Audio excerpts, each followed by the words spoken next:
हिमांशु मिश्रा आज अपने इस वीडियो में इफ़ और वेदर के यूज़ के बारे में बताएंगे।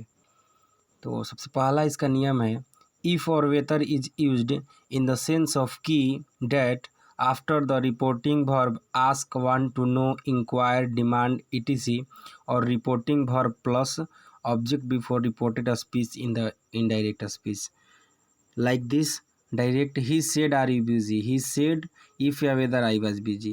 तो सबसे पहला नियम है कि जब डायरेक्ट को इनडायरेक्ट में बदलना होता है तो उसका स्पेशल रूल का जो इंट्रोगेटिव का नियम है तो उसमें कॉमा इन्वर्टेड कॉमा की जगह इफ़ या वेदर का प्रयोग करते हैं। कब? जब एनोमेलस फाइनाइट वर्ब से स्टार्ट होगा। मतलब कि जब इन्वर्टेड कॉमा के अंदर वाला वाक्य यानी कि reported speech is am are was were has have had anomalous finite verb से स्टार्ट होता है तो कॉमा इन्वर्टेड कॉमा की जगह इफ़ या वेदर का प्रयोग करते हैं। ठीक है। उसी तरह she said to me do you love me, do भी आपका हेल्पिंग वर्ब है in the sense anomalous finite verb है। सी आस्क्ड मी इफ़ या वेदर आई लव्ड हर। ठीक है। तो इसमें देखते हैं कि ये चेंज कैसे हुआ है। तो पहला नियम है कि सेड को आस्क्ड में चेंज करते हैं तो ही आस्क्ड कर दिए। फिर इफ़ या वेदर का प्रयोग करेंगे कॉमा इन्वर्टेड कॉमा की जगह, वो हो गया है।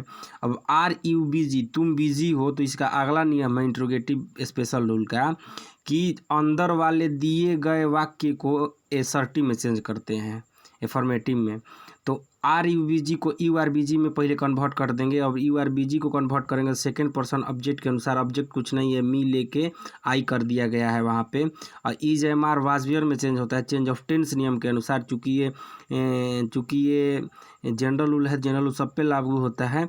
और कॉमा साइन ऑफ इंट्रोगेशन की जगह फुल स्टॉप का प्रयोग करते हैं। हम दूसरा देखते हैं कैसे इनडायरेक्ट में चेंज हुआ है।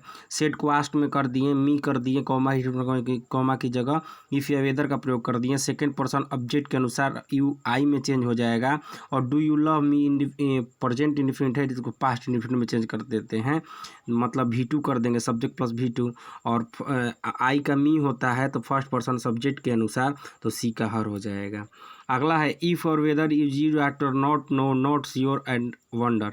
मतलब वंडर के लिए जिसमें हम श्योर नहीं हो, जिसको जानते नहीं है, वहाँ पे इफ़ या वेदर का प्रयोग करते हैं। He does not know if या whether he has committed a crime, उसको पता भी नहीं है कि उसने क्राइम किया है।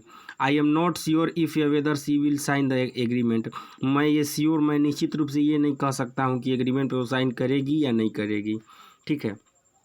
नोट है इफ़ और not is used in a reporting verb, whether is used in a starting beginning of the clause coming after reporting verb. In this case if or that is used.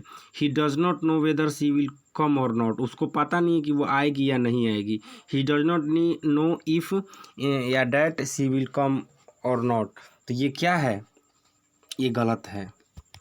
मतलब ये नियम बोल रहा है कि if और not का use किया जाएगा रिपोर्टिंग वर्ब में, जबकि वेदर का प्रयोग किया जाएगा कोई भी after the reporting verb. In this case if और डैट इज यूज्ड।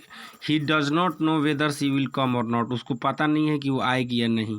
ठीक है। तो वेदर का यूज़ कब किया जाता है? तो क्लॉज के स्टार्टिंग में। ठीक है। क्लॉज जहाँ पे स्टार्ट होता है तो वहाँ पे वेदर का प्रयोग किया जाता है। अगला है whether is used after the preposition, whether is used after the preposition but if और that is not used after the preposition. मतलब वेदर का यूज किया जाता है, whether is used after the preposition के बाद वेदर का यूज किया जाता है, लेकिन इफ़ और that is not used after preposition, लेकिन इफ़ या डैट का प्रयोग प्रीपोजिशन के बाद नहीं किया जाता है। मतलब वेदर का यूज करेंगे प्रीपोजिशन के बाद, लेकिन प्रीपोजिशन के बाद इफ़ और डैट का यूज नहीं करेंगे। जैसे एग्जाम्पल दिया है, mister Thakur needs a long discussion about whether he should settle in Patna. ठीक है। मिस्टर ठाकुर जो है लॉन्ग डिस्कशन किए कि उन्हें पटना में सेटल होना या कि नहीं। तो अबाउट के बाद वेदर आ रहा है, यहाँ पे डेट नहीं आएगा, डेट या इफ़ नहीं आएगा। ठीक है। अगला नियम है whether is used before infinitive. Means infinitive का मतलब है 2 + V1 को इन्फिनिटिव बोला जाता है। बट इफ़ और that is not in before infinitive. Infinitive के पहले इफ़ और डैट का प्रयोग नहीं करते हैं, वेदर का प्रयोग करते हैं। He does not know whether to accept और रिफ्यूज अ प्रपोजल। उसको नहीं पता है कि जो प्रपोजल प्रस्ताव आया उसको एक्सेप्ट करना या रिफ्यूज करना है, उसको ये बात पता नहीं है। तो यहाँ पे इफ़ या नॉट का प्रयोग करना सही नहीं होगा। ठीक है, थैंक यू।